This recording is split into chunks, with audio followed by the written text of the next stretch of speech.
Well, like I said before, my name's Ryan, and I'm the head of North Country Ministries, also a pastor here at Lake Placid Baptist Church currently. And one of the things that we do as North Country Ministries is throughout the year, we do ministry with athletes at the Olympic Training Center in town. And we've got sort of our cheering section, if you all want to wave. Here's some of the athletes that represent your country, USA. And they're our bobsled Bible junkies, so they all love the Lord.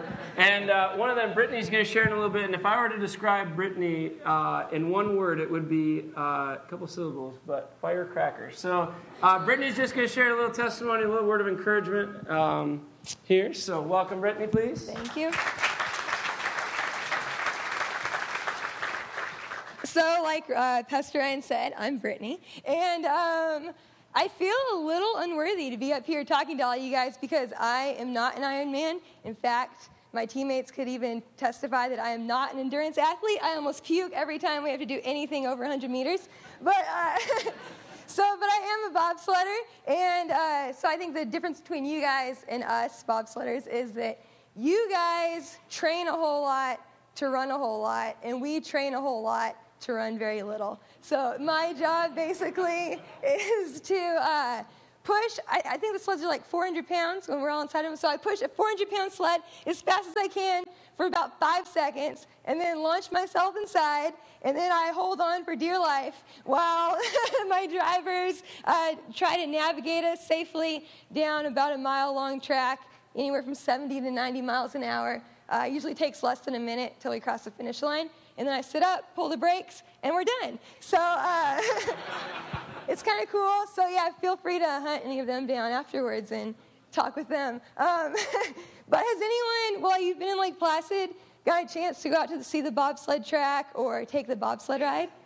Sweet, there's some hands. Cool. Well, I hope you enjoyed it. That's where we are almost every day in the wintertime. But they actually call the bobsled ride the bobsled experience. So I think you guys could agree with me that if you went out to the bobsled track, that it would have just been an experience. It would be ridiculous for you to go out there and say, hey, I'm a bobsledder now. I've seen the bobsled track. And the same thing goes for me. Like, it would be ridiculous for me to say that I'm an Ironman, because I clearly am not. But I do, maybe someday, that is on my bucket list. I've always watched the Hawaii Ironman on TV. My watch is a Walmart special Ironman watch. I have the Walmart special Ironman sunglasses. So, but you guys know that the only way for me to be an Ironman, despite what I wear or what I like, is if I enter the race, and not only enter, but cross the finish line before midnight, right? And that's what you guys are all going to be trying to do tomorrow. So just like I'm not an Ironman until I cross the finish line, and you guys, most of you, I mean, I don't know, there could be some former bobsledders in here, but you guys aren't bobsledders. The reason I say that is because it would be just as ridiculous for us to call ourselves Christians just because we have a Christian experience. And for so much of my life, that's what I thought saved me. I thought I did all the right things for the most part. I went to church every Sunday. I was big and active in FCA. I came to stuff like the Iron Prayer, but for sprinters and soccer players. And but I used to believe and live that lie that just because I experienced religion that I got a free ticket to heaven. And then God just shook me and woke me up one day through reading His Word that was a lie, and that's not what saves you. But in fact, like, Jesus came to earth to get rid of religious experiences so that we could walk with Him every day and serve Him every day. And then the bonus to that is that we get to spend eternity with Him in heaven. So, yeah. So I just want to,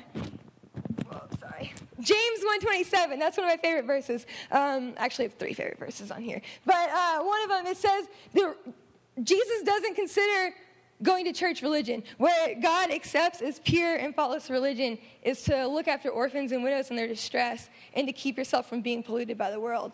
So, yeah, I just want to encourage you guys, tomorrow, you're going to have lots of time to think in your race. And I know sometimes when I have painful workouts, I have lots of times to think about what does this life really mean, because I feel like I'm going to die right now.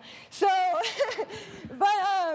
So tomorrow, as you're thinking, another verse is Philippians 2:12, and it says, you actually mentioned this at Bible study, but to work out your salvation with fear and trembling. So as hard as we work, you guys and me, every day in training, and as hard as you guys are going to work tomorrow, we have to take that same attitude and same work ethic into our salvation to make sure that we are legit.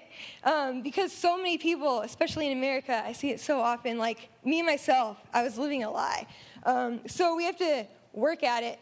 But what I'm not saying is that our works could save us. So I want to read Ephesians 2:8-10. And that says, that is, for by grace you have been saved through faith, and it is not your own doing. It is the gift of God, not a result of works, so that no one could boast. For we are his workmanship, created in Christ Jesus for good works, which God prepared beforehand so that we could walk in them. So what that basically is saying is it is God's gift to us, salvation. And our faith, we receive that through our faith. But then it goes on, we can't just be lazy and sit around like I was, like, hey, I'm in church, I'm good. The next verse talks about we're created to do work. So we're saved through faith that works. So, yeah, I just want to encourage you guys to think about that tomorrow. Awesome. I don't know what you got out of that, but I'm just excited to know she listens when I speak at Bible study. That's great. That's encouraging.